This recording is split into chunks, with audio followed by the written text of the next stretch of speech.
ألم تر أن الله يعلم ما في السماوات وما في الأرض ما يكون من نجوى ثلاثة إلا هو رابعهم ولا خمسة إلا هو سادسهم ولا أدنى من ذلك ولا أكثر إلا هو معهم أينما كانوا ثم ينبئهم بما عملوا يوم القیامہ ان اللہ بكل شيء علیم۔ اس آیت کی شان نزول یہ ہے کہ ربیعہ اور حبیب بن عمرو کے بیٹے اور صفوان بن امیہ یہ تینوں مل کے آپس میں سرگوشی کر رہے تھے، گفتگو کر رہے تھے کہ ہم جو گفتگو کر رہے ہیں کیا ان باتوں کو اللہ تعالیٰ جانتا ہے؟ تو کچھ کہنے لگے کہ نہیں جانتے، اللہ تعالیٰ نہیں جانتا۔ کچھ کہنے لگے کچھ باتوں کو تو جانتا ہے، کچھ کو نہیں جانتا۔ ایک کہنے لگا کچھ کو جانے گا تو سب کو جانے گا۔ تو انہی کے رد میں یہ آیت کریمہ نازل ہوئی کہ تم جہاں بھی بیٹھ کے سرگوشی کرو، تم اللہ تعالیٰ کے علم و قدرت سے باہر نہیں ہو۔ تمہاری ہر حرکت کو، تمہاری ہر باتوں کو اللہ تعالیٰ جانتا اور سنتا ہے۔ تو اسی کا یہ تذکرہ ہے۔ الم ترى، اے محبوب کیا آپ نے نہیں دیکھا کہ ان اللہ یعلم ما فی السماوات وما فی الارض، کہ اللہ تعالیٰ جانتا ہے ان تمام چیزوں کو جو آسمانوں اور زمین میں۔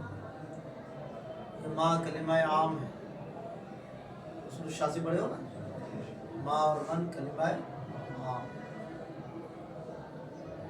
لہذا جب عام ہوتا ہے وہ اپنے ماتحت جملہ افراد کو شامل کرتا ہے۔ تو جب آسمان و زمین کی تمام چیزوں کو جانتا ہے، ان تمام چیزوں میں لوگوں کی بیٹھ کے سرگوشی کرنا، تو لوگوں کی جو سرگوشی ہے یہ آسمان و زمین ہی کے اندر ہے، تو گویا کہ اسے بھی اللہ تعالیٰ جانتا ہے۔ ما یکون من نجوى ثلاثة الا هو رابعهم، نہیں ہوتی ہیں تین لوگوں کی سرگوشی مگر ان میں کا وہ چوتھا ہوتا ہے۔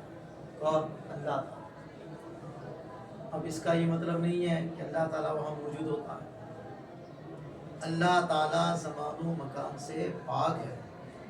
الا ہوا رابعهم، چوتھا وہ اللہ تعالیٰ ہوتا۔ مطلب کیا ہے کہ صرف وہ تینوں آدمی اسے نہیں جانتے اور سنتے، بلکہ اللہ تعالیٰ بھی اسے جانتا اور سنتا ہے۔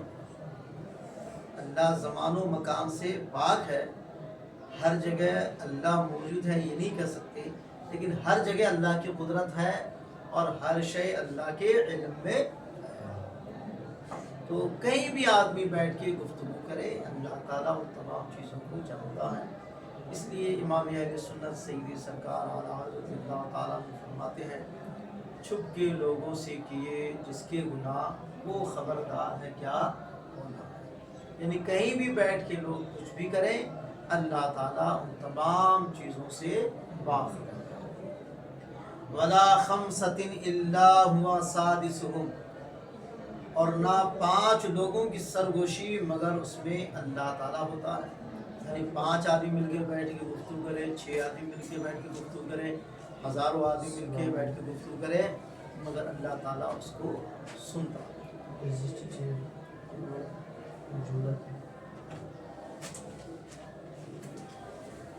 وَلَا أَدْنَى مِنْ ذَلِكَ وَلَا أَكْثَرَ إِلَّا هُوَ مَعَهُمْ، نہ اس سے کم ہو نہ اس سے زیادہ مگر اس کے ساتھ اللہ تعالیٰ ہوتا ہے۔ اللہ کی قدرت، اللہ کا علم اس کے ساتھ ہوتا ہے۔ یعنی 3 آدمی ہو، 3 سے کم ہو، 4 آدمی یا 4 سے زیادہ ہو، یعنی جتنی چھوٹی بڑی مجلسیں ہو، کتنے ہی پہاڑ کی کھو میں جا کے یا تحت الثری میں جا کے بیٹھ کے گفتگو کرے، اللہ تعالیٰ ان تمام چیزوں کو دیکھتا اور جانتا۔ اینما کان، جہاں تم لوگ، وہ لوگ سمجھ گئے، ہر جگہ اللہ تعالیٰ سنتا ہے. اور ثم ینبئہم، پھر انہیں باخبر کر دے گا، بتا دے گا، بما عملو، جو ان لوگوں نے عمل کیا. کس دن؟ یوم القیامہ، قیامت کے دن. یعنی یہ ساری چیزیں ہر ایک کے اعمال نامہ میں لکھی ہوئی ہوں گی، اور یہ سارے مکتوبات ان کے ہاتھوں میں تھما دیے جائیں گے. مومن ہوگا تو دائیں ہاتھ میں، اور اگر غیر مومن ہوگا تو اس کے بائیں ہاتھ میں پیٹھ پیچھے یہ سارے مکتوبات اعمال نامے تھمائے گئے. ان اللہ بکل شیء علیم، بے شک اللہ تعالیٰ ہر چیز کو جانتا ہے. اس سے ان وہابیوں کا رد ہوتا ہے جو یہ کہتے ہیں کہ ہر گھڑی اللہ تعالیٰ کو غیب کا علم نہیں رہتا، بلکہ جب وہ چاہتا ہے تو غیب کا علم حاصل کر لیتا. اتنا جملہ کہہ کے کتنی انہوں نے بیوقوفی کی. اگر اللہ تعالیٰ علم حاصل کر لے تو پھر اللہ تعالیٰ کا علم حصولی ہو جائے گا. کیا ہو جائے گا؟ اور جب حصولی ہوگا، پہلے نہیں تھا بعد میں حاصل ہو، تو پھر وہ کیا ہو جائے گا؟ حادث ہو جائے گا. کیا ہو جائے گا؟ حادث ہو جائے گا. کیونکہ حادث کہتی ہے اس کو ہے جو پہلے نہیں تھا پھر بعد میں وجود پذیر ہوا.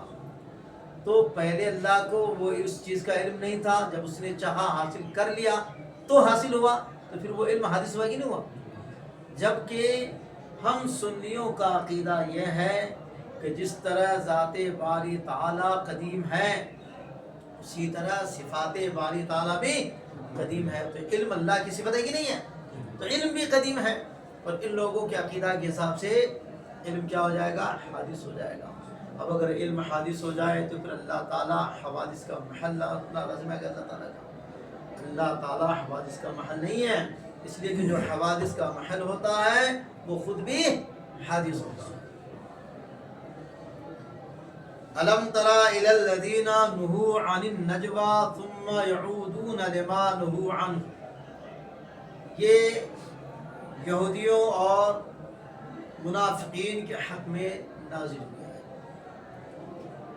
یہ لوگ پیٹھ پیچھے نبی اکرم صلی اللہ تعالیٰ علیہ وسلم کی برائی کرتے تھے، اور مسلمانوں کو دکھا دکھا کے دو تین آدمی کا گروپ بنا بنا کے یہ گفتگو کرتے تھے تاکہ مسلمان دیکھیں اور یہ ہنستے تھے.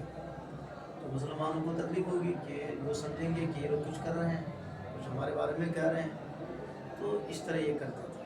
اب آپ بھی کہیں رہے اور دو آدمی آپ کی طرف دیکھے اور گفتگو کر ہنسنے لگے تو آپ کیا سوچیں کہ ہمارے ہی بارے میں کچھ کہہ رہے اور یہ ہنس رہے ہیں، غصہ آئے. ایک بار ہمارے ساتھ یہ واقعہ پیش آیا. جب ہم پڑھتے تھے جامعہ شفیہ میں، غالباً ظہر یا عصر کی نماز کے لیے ہم جا رہے تھے. ہمارے استاد آگے جا رہے تھے، ہماری توجہ ان کی طرف نہیں ہے. ہم آپس میں گفتگو کر رہے تھے کسی بات میں، تو اس میں کسی آئی. اب حضرت کو یہ محسوس ہوا کہ شاید یہ ہم لوگوں پر ہنس رہے ہیں، ہم پر ہنس رہے ہیں. ان کو یہ احساس ہوا اور وہیں رک گئے. اور جیسے ہم توجہ دے رہے تھے ادھر پہنچے، پکڑ لیا ہم. تو ہم پر کیوں ہنس رہے تھے؟ آپ پر کیوں ہنس رہے؟ تو اس طرح کا ہوتا ہے. آپ کہیں رہیں گے، آپ دو آدمی تین آدمی رہے، ادھر ایک گروپ بنا کے وہ لوگ سے تو یہ فیلنگ ہونے لگتی ہے. تو یہ یہی کرتے تھے. تو صحابہ کرام کو ان باتوں سے تکلیف ہوتی تھی. رسول پاک صلی اللہ علیہ وسلم کے بارگاہ میں جا کے شکایت کی تو سرکار نے ان لوگوں کو منع کیا، مگر ان بیوقوفوں نے مانا نہیں. تو انہی کے متعلق یہ آیت نازل ہوئی کہ اللہ کے نبی جو منع کرتے ہیں اس سے باز رہنا چاہیے، ورنہ یہ اللہ کے نبی صلی اللہ تعالیٰ علیہ وسلم کی نافرمانی اور گستاخی میں شمار. کس میں شمار ہوگا؟ الم ترا، کیا آپ نے نہیں دیکھا، الی الذین، ان لوگوں کی طرف، نہو، جنہیں روکا گیا، عن النجوى، اس طرح کی سرگوشی کرنے سے،